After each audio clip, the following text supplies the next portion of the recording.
What's up gamers, DreamcastGuy here, and it's Top 10 Thursday. So we all have our favorite series of games, titles that come out year after year but still manage to get us excited all over again. Well, the people who make those games like to experiment every once in a while and make side stories. Games like Final Fantasy Tactics. It's not part of the main franchise, but it's awesome all the same. Well, these ideas can sometimes get a little bit weird, a little more bizarre. And this week, I'm looking at those. I've dug through the pages of the history to pull out my list of the top 10 strangest game spin-offs. Number 10. Mega Man Soccer. Your typical Mega Man adventure has you trying to defeat 8 robot masters, collect new powers, and eventually stop the evil Dr. Wily. But what about when he needs to just take a break? That's where Mega Man Soccer comes in. In this game, the Blue Bomber isn't concerned with beating the bad guys, he'd rather just score some sweet goals. I'm not sure what boardroom meeting thought this was a good idea, but hopefully they never even try something like this again. Number 9. Street Fighter 2010.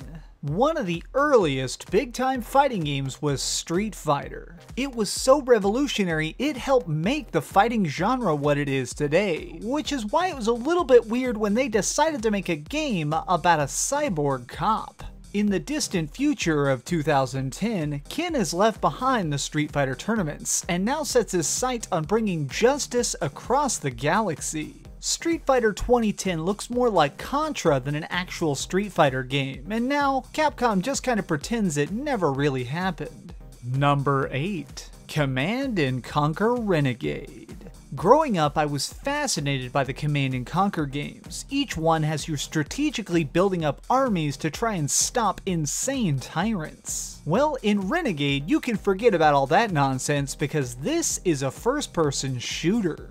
In an effort to try and bring new life into the series, they thought this more grounded, down-to-earth version of the game would be easier for casual gamers to get into, and surprisingly, it was pretty good. It even managed to incorporate a lot of features from the main Command & Conquer series, like collecting resources and trying to upgrade troops. Despite how much it was loved, Renegade was left behind, and the company decided to stick with their real-time strategy roots.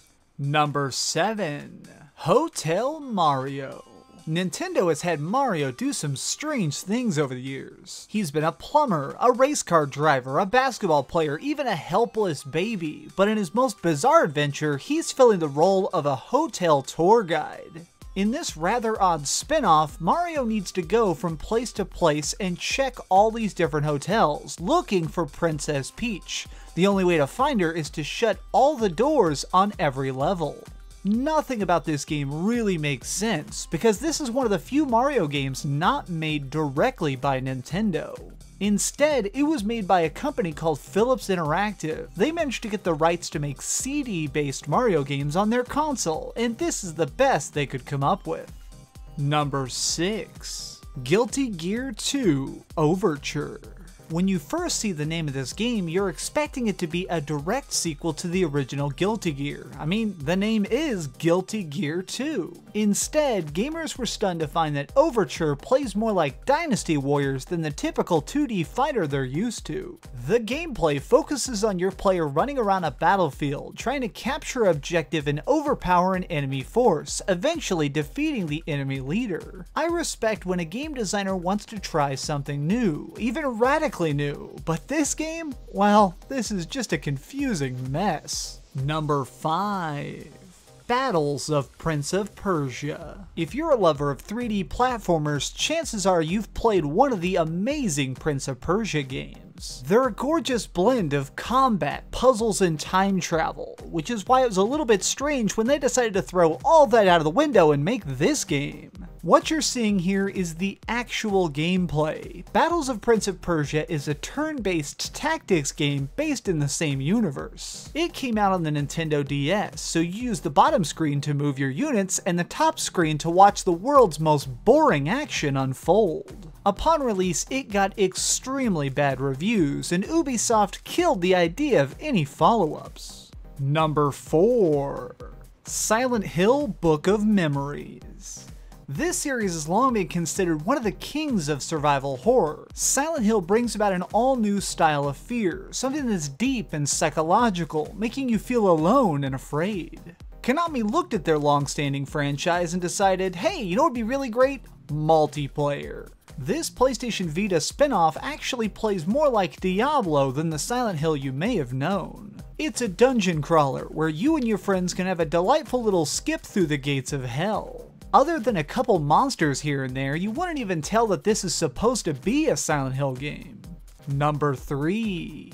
The Typing of the Dead. Educational games are famously bad. If it's not called Oregon Trail, it's probably not any good. The one exception is Typing of the Dead, a reskin version of the arcade classic House of the Dead 2. Instead of using guns to shoot at thousands of undead creatures, you're killing them with the power of learning. Each zombie has a word floating in front of them, and every proper keystroke that you hit fires a bullet that tears them apart. As weird as this game is, I actually think that they should put this in more classrooms, because it taught me a lot as a kid. Nothing motivates a kid to learn faster than an undead zombie shambling right for them. Number 2. Final Fantasy VII Dirge of Cerberus. Few RPGs ever hit the height and fame of Final Fantasy VII. It's often revered as the greatest game of all time, and for good reason.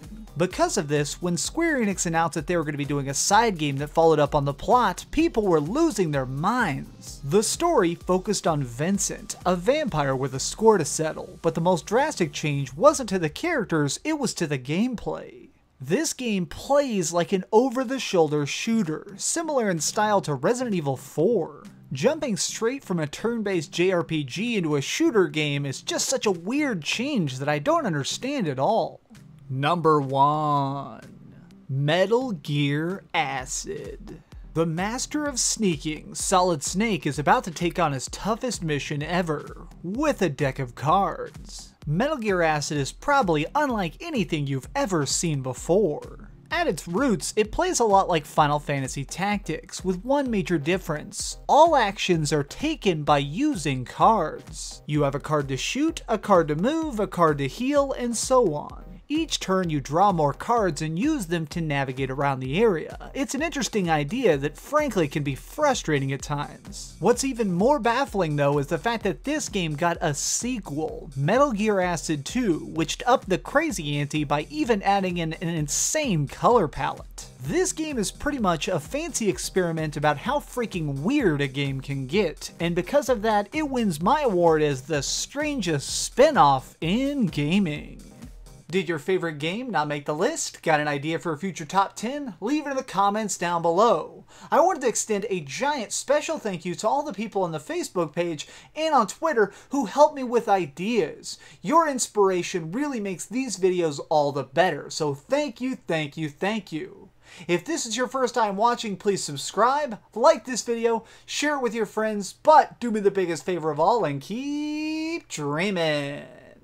Now, if you excuse me, I'm going to get my Dreamcast keyboard and go kill some zombies.